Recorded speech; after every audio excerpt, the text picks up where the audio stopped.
Mamy okres wakacji, niezwykle gorący dzień, a więc idealny dzień do tego, żeby przeprowadzić test kaw na stacjach benzynowych. Często przemieszczamy się na duże dystanse i właśnie stacje benzynowe są jedyną deską ratunku, jeśli poczujemy zmęczenie i chcemy się nasycić właśnie kofeiną.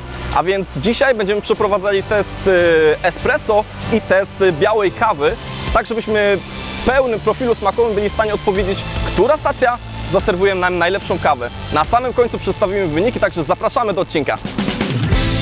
Dobra herbata, dobra kawa, czajnikowy.pl. czajnikowy.pl. Jesteśmy właśnie na stacji Shell, kupiliśmy dwie kawy do testów, było to espresso 40 ml, zapłaciliśmy za nie 3,99 i zapłaciliśmy też 5,49 za małą kawę mleczną, to jest 200 ml, razem to dało nam 9,48. A więc myślę, że cena za dwie kawy jak najbardziej rozsądna.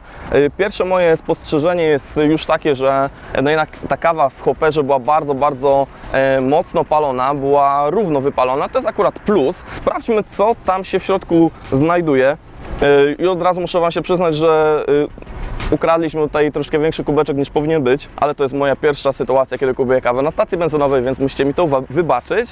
No i zobaczymy, co tu mamy. Tu mamy oczywiście espresso. Od tego zaczniemy, ponieważ wyszliśmy z założenia, że espresso jest tą kawą, którą większość Polaków uważa za najbardziej pobudzającą, a więc jeśli jesteście w trasie, chcecie się pobudzić, najczęściej bierzecie właśnie espresso, a ze względu też na to, że jest to baza pod kawy mleczne i pod kawy czarne w większości właśnie stacji benzynowych, postanowiliśmy sprawdzić, jak ona smakuje, aby potem na tej podstawie mniej więcej wywnioskować, jak mogą pozostałe smakować.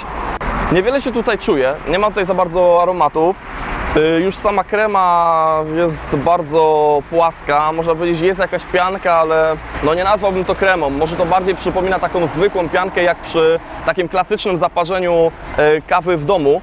Ale naprawdę bardzo mało aromatów. Z drugiej strony, patrząc, jak ten strumień wyciekał z automatu, można było powiedzieć, ok, jest tutaj coś nie tak, jest to zbyt blade, jest to zbyt leiste, nie aż tak bardzo kleiste jak espresso syropowe, więc sprawdźmy, jak to smakuje.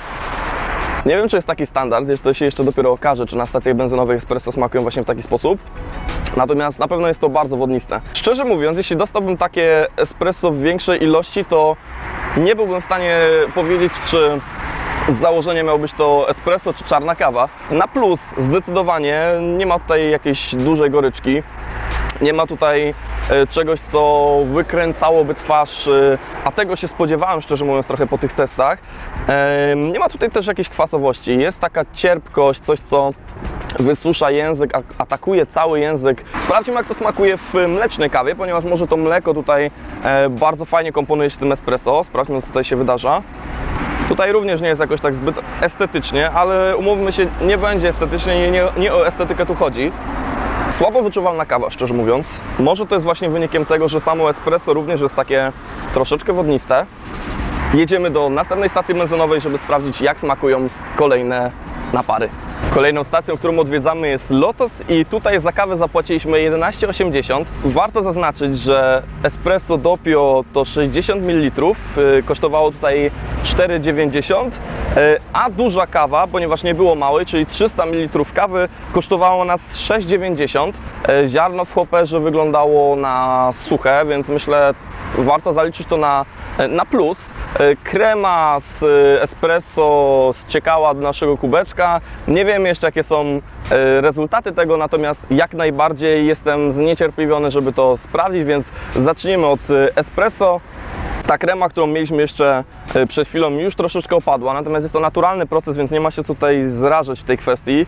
60 ml, przyznam, że jest to dość dużo jak na espresso, natomiast domyślam się, że jeśli ktoś jest spragniony kofeiny i jest w podróży, to jak najbardziej chce się napić właśnie dużej kawy, a nie chce się rozdrabniać na kilka łyków espresso. Podobnie jak ostatnio mamy niewiele aromatów, niewiele się tutaj wydarza, więc podejrzewam, że taki jest standard i taki jest sposób myślenia o kawie właśnie na stacjach benzynowych, aby była ona bezpieczna, żeby nie wadziła nikomu, żeby była dla największej ilości osób. Jest troszeczkę słodyczy, coś czego dotychczas w tym teście nie doświadczyłem. Można powiedzieć, że troszeczkę owoców się tutaj pojawia, natomiast ja wyczułam przede wszystkim dość duże niedoparzenie. Espresso też nie jest takie kleiste, nie jest czymś, co oblepia nasz język, co dosłownie jak syrop przesuwa się po nim. Zbyt delikatne jak na espresso, to zdecydowanie. Dużym plusem jest jeszcze to, że nie ma takiej goryczki, nie ma czegoś, co byłoby charakterystyczne właśnie dla tych ciemno palonych kaw, które najczęściej spotkamy w tym komercyjnym zastosowaniu. A więc myślę, że espresso oceniamy całkiem nieźle. Z pewnością już tutaj pianka, która się pojawia na samej górze, jest gęsta. To jest akurat fajne. Wydaje mi się, że jeśli chodzi o mleczne kawy, to właśnie chcemy, żeby one były takie kremowe, żeby to mleko było napienione w odpowiedni sposób. Nie wiem, z czego tutaj akurat ta piana wynika. Na pewno muszę ostrzec, że kawa jest bardzo gorąca. Myślę, że to jest bardziej americano z mlekiem. To jest właśnie ten sposób przygotowywania kawy, że mamy espresso, bardzo dużo wody, no i zabielone dosłownie kapką mleka. Mnie osobiście takie rozwiązanie nie za bardzo satysfakcjonuje. Ja lubię, kiedy kawa ma bardzo dużo mleka, żeby wydobyć właśnie te smaki w espresso, żeby nie było czymś takim wodnistym jak w tym przypadku. Szczerze mówiąc, nie wiem, czy chciałbym to pić bez dodatku cukru. Aż szczerze mówiąc, dziwne, że to mówię, ale jest to taka woda o smaku troszeczkę mleka, troszeczkę kawy, ale może tej kawy w ogóle tutaj nie czuć. W zasadzie na ten moment wydaje mi się, że espresso było dużo lepszym wyborem. Jesteśmy na stacji Orlen, pierwszej stacji, która reklamuje się tym, że ma swoją kawiarnię, tym, że ma swój brand kawy, który możemy sobie kupić u nich na stacji. Za obie kawy zapłaciliśmy 9,48. Niestety znowuż ciężko jest to porównać z pozostałymi stacjami ze względu na różnicę w wielkości. Niepokojąco wzrasta objętość espresso. Dla mnie niepokojąco, ponieważ jeszcze niedawno miał 60 ml, tym razem ma 70 ml. No i jest to cena 4,48 właśnie za takie espresso doppio, czyli podwójna doza. Mamy też kawę z mlekiem, 210 ml, kosztuje tutaj 4,99, a więc wydaje mi się, że to jest całkiem przystępna cena. Zacznijmy od espresso. Najlepsza krema dotychczas. To jest z pewnością bardzo pozytywna cecha. Kolor zupełnie inny niż wcześniej, ponieważ tutaj bardziej przypomina coś orzechowego, karmelowego, bardzo takiego brązowo-pomarańczowe nawet nuty, a więc jak najbardziej pozytywnie dla kawy dobrej jakości. Na paczkach kawy, którą znaleźliśmy na ekspresach, znaleźliśmy informację, że jest to mieszanka robusty i arabiki. Sugerują, że powinny pojawić się nuty cytrusowe, nuty czekoladowe, a więc w zasadzie to, czego szukamy, może oprócz tej robusty, która tam jest tym dodatkiem wspomagającym. Zobaczmy, jak to się ma, jak chodzi o aromat. Jest tutaj odrobinę więcej owoców niż wcześniej. Jest tutaj coś, co faktycznie przypomina te, może nie tyle cytrusy, co może bardziej jakieś brzoskwinie, ale wciąż jest to jednak ciemne palenie. Wciąż jest to palenie, które będzie sprawiało, że dominują nuty, właśnie te agresywne nuty dymne, coś, czego w zasadzie w kawie nie chcemy. Wciąż delikatnie wodnista, natomiast większa intensywność, zdecydowanie większa intensywność niż w przypadku poprzednich testów. Zdecydowanie wyższa cierpkość, więc o ile pojawiają się pewne nuty owocowe, to jednak ta cierpkość dominuje. To espresso w tym przypadku akurat nie jest, szczerze mówiąc, zbyt smaczne. Może tak naprawdę wynika to z tego, że jest troszeczkę bardziej intensywne niż w tych wcześniejszych rozwiązaniach i po prostu tam nie przeszkadzało mi to tak bardzo, ponieważ było rozwodnione. W tym przypadku nie ma goryczki, nie ma za bardzo słodyczy, ale wchodzi ta cierpkość taka, która zostaje na języku dość długo, więc jeśli lubicie takie intensywne espresso, to tutaj znajdziecie właśnie takie rozwiązanie. Przy czym teraz kilka razy odklejając język od podniebienia, czuję faktycznie troszeczkę nut kakao, a więc jest coś, co obiecywali nam na tych paczkach kawy. Cytrusów nie wyczuwam praktycznie w ogóle. Na pewno dużo bardziej kremowa, dużo bardziej gładko przemieszcza się po języku. Natomiast w dalszym ciągu jest to bardziej americano z mlekiem, a więc espresso, woda i dopiero mleko, niż na przykład taki flat white, gdzie mam podwójne espresso i mleczko. Po prostu jest trochę pusta w smaku. Nie wiem, czy miałbym przyjemność picia takiej kawy bez dodatków żadnych cukru. Natomiast jest to całkiem przyzwoita kawa. Wyczuwa się bardzo fajnie mleko w porównaniu z tymi dwoma pozostałymi. Tutaj ten balans między kawą a mlekiem jest, myślę, bardzo ciekawy, dużo lepszy. Jesteśmy na stacji BP, która ma swoją własną kawiarnię Wild Bean Cafe. Myślę, że to jest coś, co wyróżnia tą akurat stację spośród innych, ze względu na to, że daje możliwość krótkiej interakcji z, ciężko powiedzieć, czy z baristą, czy osobą obsługującą ekspres. Ekspres jest dokładnie taki sam automatyczny jak w innych kawiarniach, jak w innych stacjach benzynowych. Ile zapłaciliśmy za kawę? Zapłaciliśmy 10 zł, a więc BP nie bawi się w żadne końcówki, żadne 99 i tak dalej, bo za espresso zapłaciliśmy równiutkie 4 zł, a za małą białą kawę, czyli 210 ml zapłaciliśmy 6 zł. Aha, co jest ważne i warte zaznaczenia, to, że mogliśmy wybrać, jakie ziarno będzie wybrane do tego, aby wykonać nasze espresso, naszą kawę mleczną. Mogliśmy wybrać ziarno bardziej intensywne i mniej intensywne. Jest to również jedyne miejsce, w którym zaproponowano nam mleko odtłuszczone i jedyne miejsce, w którym zaproponowano nam mleko roślinne, mleko sojowe. Jak smakuje espresso i jak ono wygląda? Na samym początku miało bardzo ładną kremę, teraz już oczywiście jest troszeczkę ulotniła się, już jest taka tylko delikatna pianka. Jak chodzi o kolor, jest on jaśniejszy niż we wcześniejszych espresso, natomiast przypomina właśnie ten taki bardzo ładny, ciemno-pomarańczowy, delikatnie brązowawy kolor, a więc taki, jaki powinno mieć espresso. Po raz kolejny niewiele się dzieje, jak chodzi o aromaty, a więc wynika z tego, że jest to po prostu taki standard, że są to kawy troszeczkę bardziej rozwodnione. Jest ten aromat takiego palonego ziarna, dość ciemno palonego ziarna, natomiast jest on bardzo przyjemnie balansowany przez taką wyczuwalną słodycz, troszeczkę jakby karmelu. Aromatu oceniłbym bardzo, bardzo pozytywnie w porównaniu z pozostałymi. Myślę, że wypada, no okej. Wybraliśmy tą wersję najintensywniejszą. To była wersja, która była od samego początku właśnie z marką Wild Bean Cafe, jak powiedziała nam pani. Ta sztandarowa wersja, którą najczęściej wybierają wszyscy klienci. I spodziewałem się troszeczkę większej goryczy. Natomiast pozytywne moje zaskoczenie jest takie, że jej praktycznie w ogóle nie ma. Pojawia się troszkę więcej słodyczy. Myślę, że jest to przyjemne espresso. Jest dużo bardziej gęste niż w przypadku Shella i Lotosa na 100%. Zobaczmy, jak cała sytuacja wygląda w przypadku kawy mlecznej. Bardzo ładna pianka, która utrzymała się bardzo długo. Kawa ma bardzo ładny, brązowy kolor, więc nie jest to taki szary kolor, jaki czasem widzimy w kawach niskiej jakości, który wynika właśnie z tego przepalenia ziarna. Po raz kolejny kawa bardzo gorąca, więc uważajcie na nią. Wyczuwalne bardzo fajnie mleko. W tej akurat kawiarni, w tej akurat stacji benzynowej była możliwość wybrania flat white'a, aż chciało się go wybrać, natomiast ze względu na to, że na pozostałych stacjach nie było takiej opcji, wybraliśmy kawę białą, żeby jak najlepiej właśnie porównać je ze sobą. Espresso bardzo pozytywnie komponuje się z mlekiem. W przypadku akurat takiej dość małej objętości mleka to espresso nie przebija się jakoś tak wybitnie tak naprawdę przez to mleko, ale myślę, że to jest bardzo dobra biała kawa.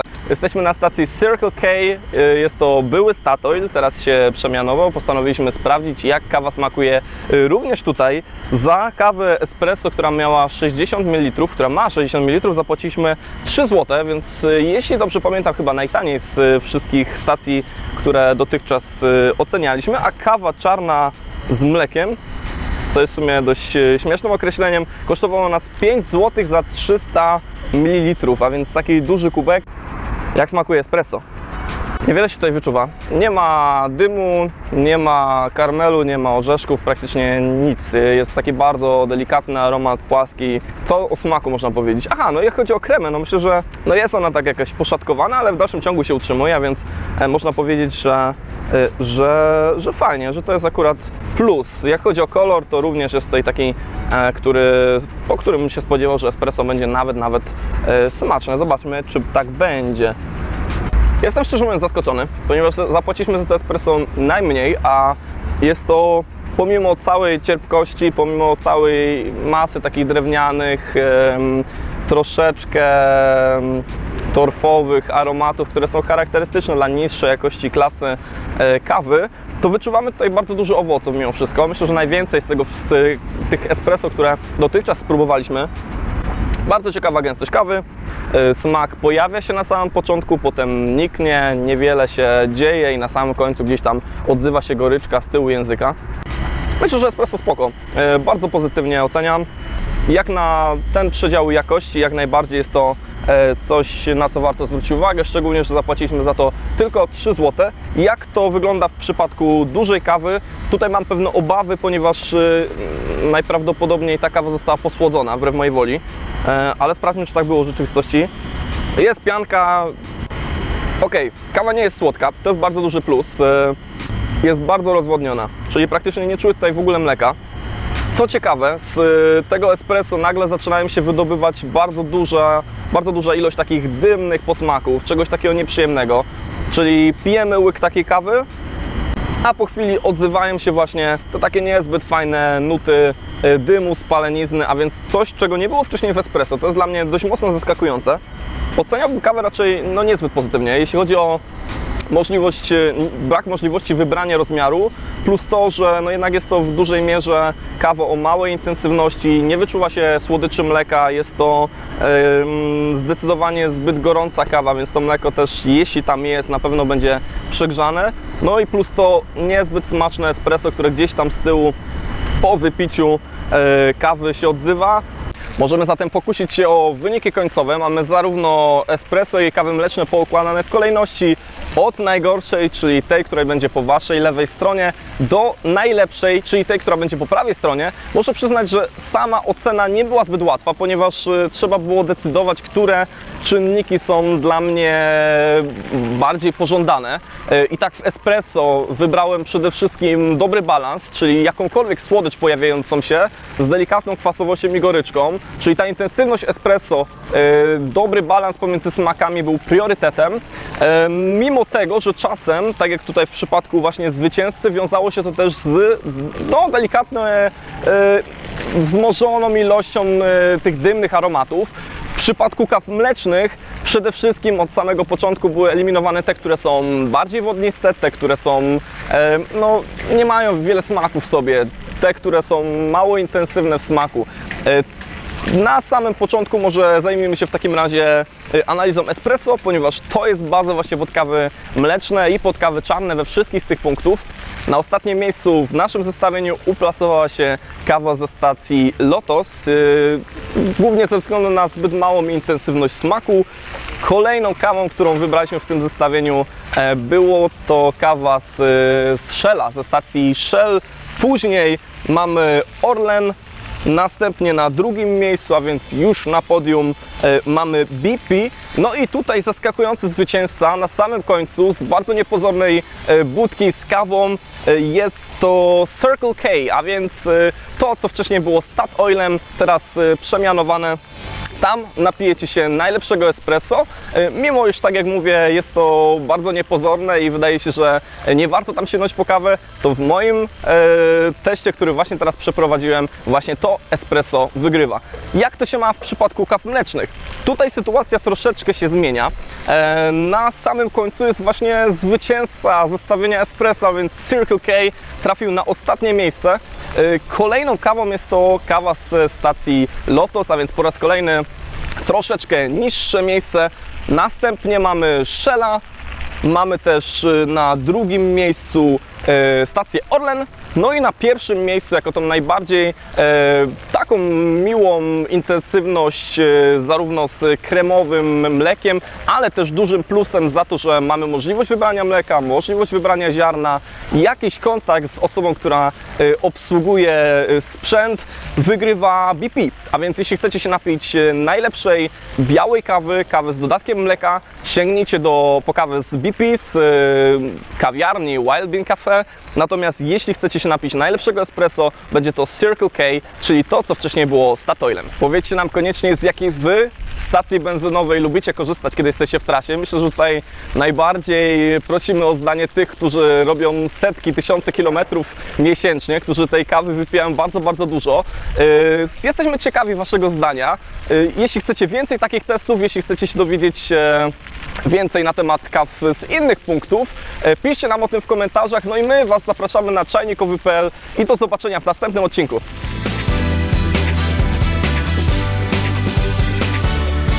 Czajnikowy.pl